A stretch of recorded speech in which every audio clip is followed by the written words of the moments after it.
Bonsoir les gueux. Nous sommes en plein mois de lutte pour les droits des personnes LGBT+.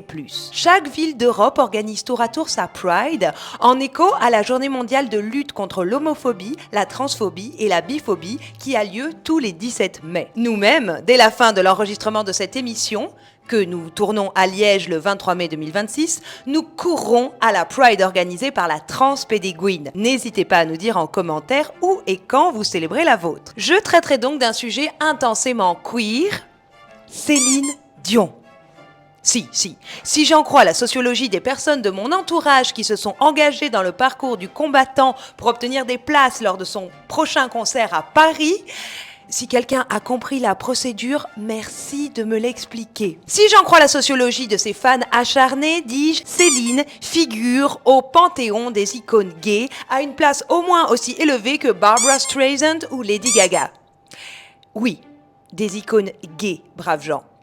Comme souvent, le G de gay est le mieux servi dans LGBTQIA+, cet acronyme à rallonge qui place les rétrogrades en PLS. Il nous incombe de rendre visibles les autres lettres, les identités de genre et les orientations romantico-sexuelles qu'elles symbolisent. Je vous le dis, moi, marquise de Montpérou, icône lesbienne autoproclamée. Mais revenons-en à Céline.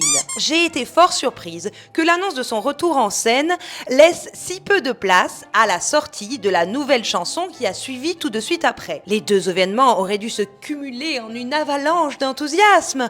Chacun aurait dû se jeter sur le morceau, il aurait dû tourner en boucle.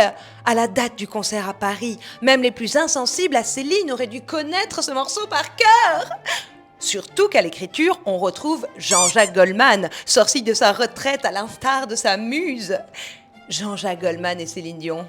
J'irai où tu iras, je te jetterai des sorts pour que tu m'aimes encore s'il suffisait qu'on s'aime, on ne change pas. Un nouveau titre délivré par ces deux-là aurait dû changer la face du monde. Débloquer le détroit d'Ormuz au moins. Pourtant, je n'ai eu vent de son existence que par hasard, 2 jours après sa sortie, et je n'en ai pas entendu parler en dehors de mes suggestions YouTube. En parlant de YouTube, êtes-vous bien abonné à la chaîne Saturday Night Panic? Avez-vous cliqué sur la cloche pour être au courant des dernières vidéos? Nous en sommes donc là, me disais-je. La musique n'a plus aucune valeur, seul compte la performance et l'événement TikTokable.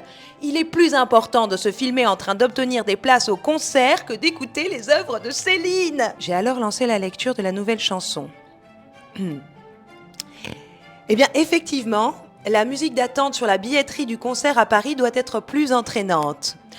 Je pense que les fans ont préféré ignorer cette sortie afin de ne pas abîmer l'image de leur idole, ni celle de son auteur-compositeur iconique. On le sait pourtant que ce n'est pas une bonne idée de sortir Goldman de sa retraite. Lui-même rechigne à le faire. Il ne reste de son lyrisme déchirant que des ballades fatiguées n'exprimant plus rien que son déphasage avec le présent. Et le clip. Vous n'avez pas vu le clip, Odette, je pense. Dans Paris, des couples dansent.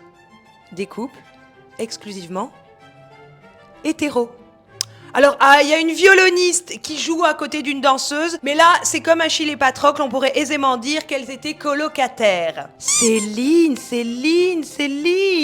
Comment avez-vous pu à ce point oublier votre cœur de cible? Vous qui aviez l'air tellement dans le coup, même sans votre Pygmalion de René. Vous qui, après avoir été sa créature pendant 20 ans, êtes instantanément devenu un modèle de boss lady. Vous êtes bien chanceuse que le peuple gay ne vous en tienne point rigueur. Sans ça, il vous faudrait bientôt simplifier votre Koh-Lanta de la billetterie pour pas venir à remplir vos salles. Bon, mon petit Baudouin, il va falloir y passer maintenant. Il va falloir l'écouter, cette chanson. Oui, parce qu'on a le choix. Oh non, je ne crois pas. Bonne Pride à tous. Et moi, je vous retrouve dans 3 semaines, le 20 juin, pour les 8 ans de Saturday Night Panic. Voici le nouveau titre de Céline Dion, Dansons. Lancez, mon petit Baudouin. Vous écoutez Radio Panique.